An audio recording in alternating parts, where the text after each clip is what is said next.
Where'd you go? Oh, there you are. Hi. I got scared for a second that you disappeared. I was magic like Houdini. Oh. Nicolini. Coldini. Nicolini.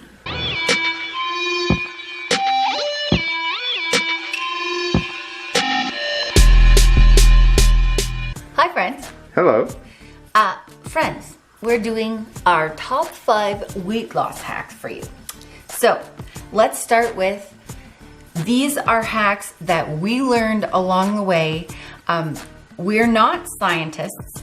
The stuff that we learn is from our experience, and our experience is 5 years in a weight loss fitness journey and both having lost 130 pounds each. Both of us lost 130 pounds. This is what we've learned along the way. You know, feel free to try them out. It has worked for us. It does work for us. You know, you can try it in your own ways, modify it, whatever you think will work for you. And we wanted to give you guys these tips that you might not have thought of. Yeah, the reason why we're calling them hacks is because a lot of people that we talk to often haven't heard of or haven't tried these things or have been a little bit nervous to try these And things. a lot of people are already doing them. It's just sometimes it's just the way or the timing of how you're doing it. Yes, you got it, Buster. So the first one, my friends, fasted cardio. For us, it works because when you are doing cardio on an empty stomach, there isn't anything left in your system to fuel your body.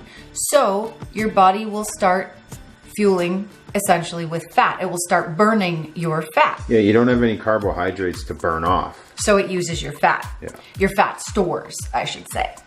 And that works for us. So you might want to try it out. Basically what fasted cardio is we get up early in the morning and first thing that we do is our cardio. After the cardio, then we will eat. So basically you're not eating before, you're doing your cardio. I do drink water during, feel free to hydrate yourself during, and then I take in food after, immediately after. And it doesn't have to be anything crazy or long. Like sometimes we do 15, 20 minutes of fasted cardio, but Yeah. the fasted part of that is where you're really going to get the maximum results. Yes.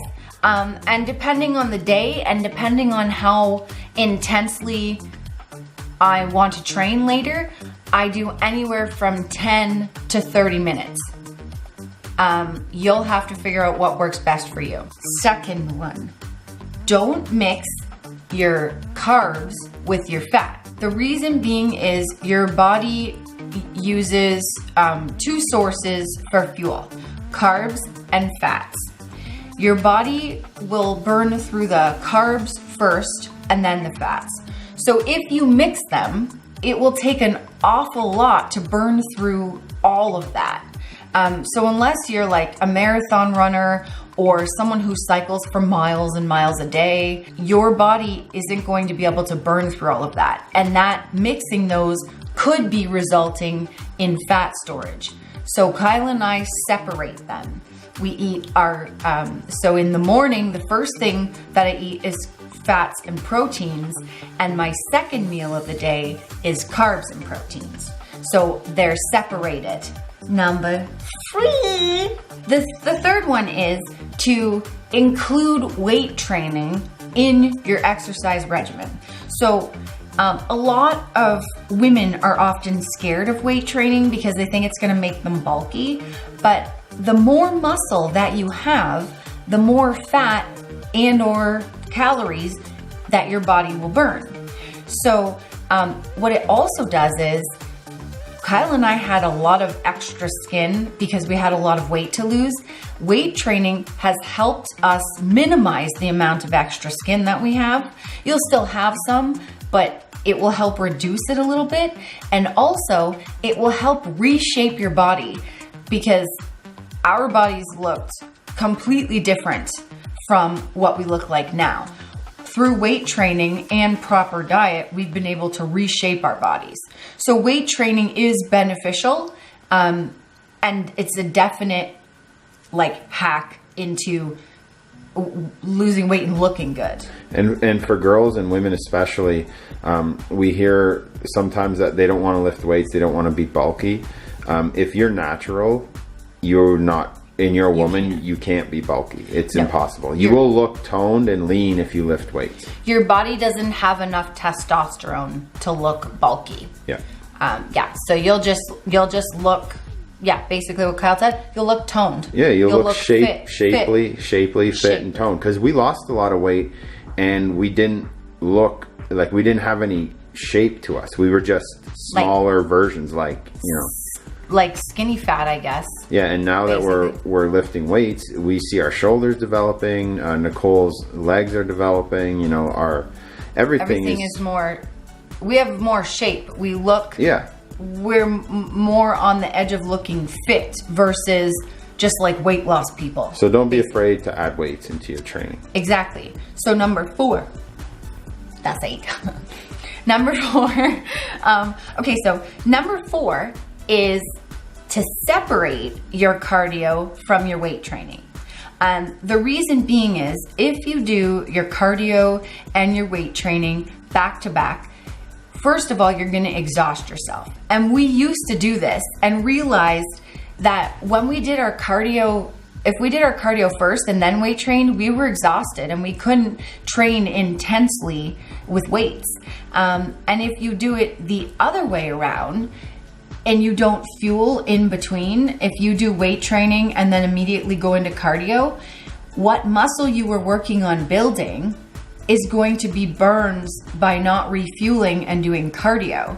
Because if you do cardio and you're not fueling yourself properly throughout the day, you're going to be losing muscle.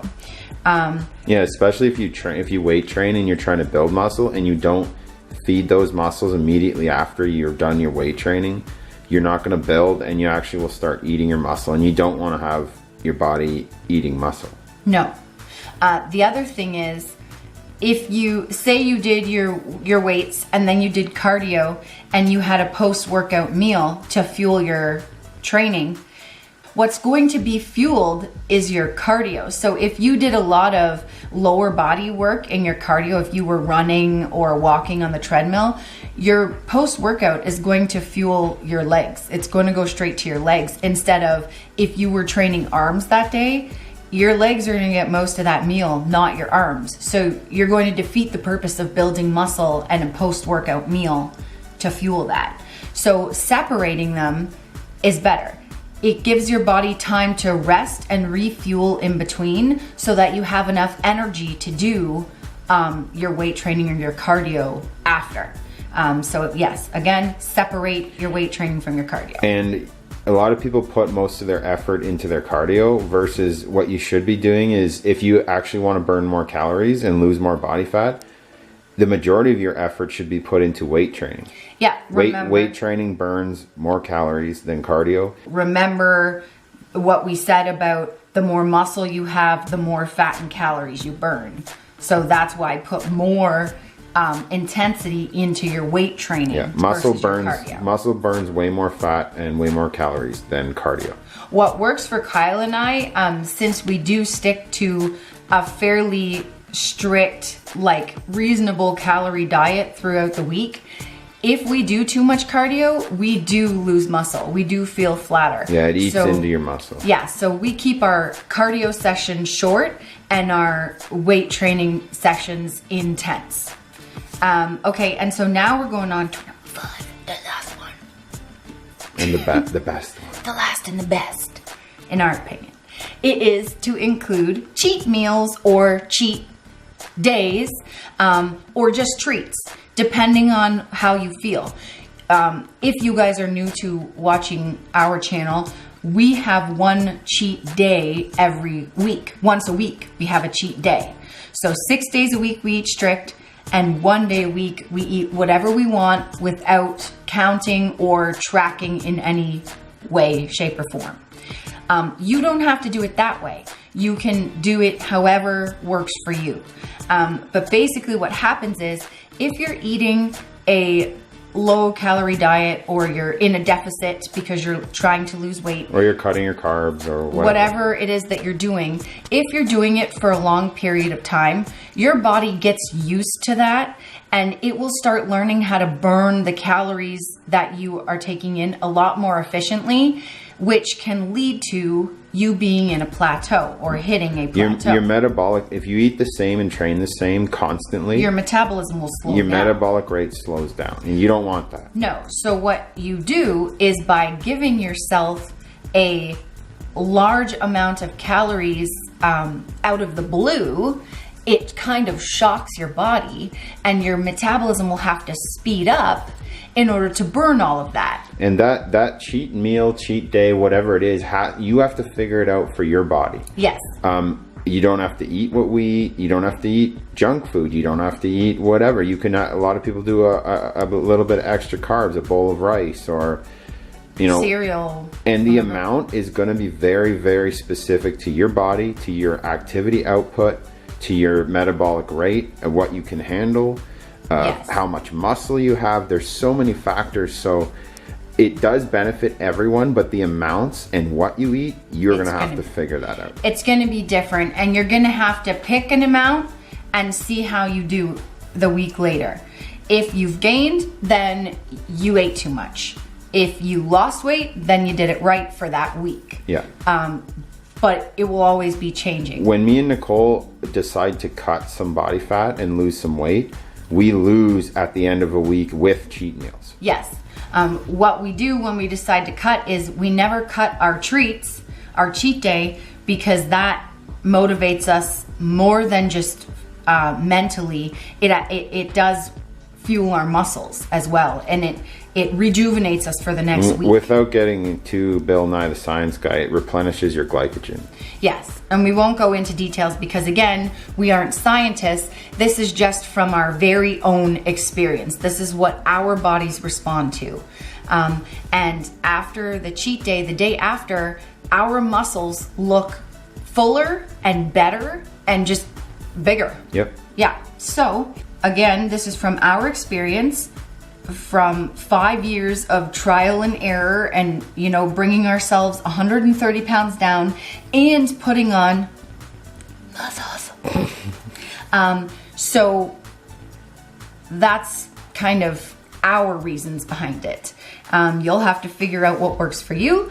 Hopefully you guys enjoyed this and got a couple of ideas to try from it. If you have any questions, feel free to put them down below and we'll do our best to answer you. And don't forget, if you didn't already, to subscribe, but also like it. Because if you don't do it, if you're new and you don't know about this, you're gonna know about the Fist of Doom. But sometimes it's not a fist, sometimes it's something else. But today, you're getting 2 Fists of Doom like this with my face, my angry face. Thanks for watching, guys. Bye. Bye.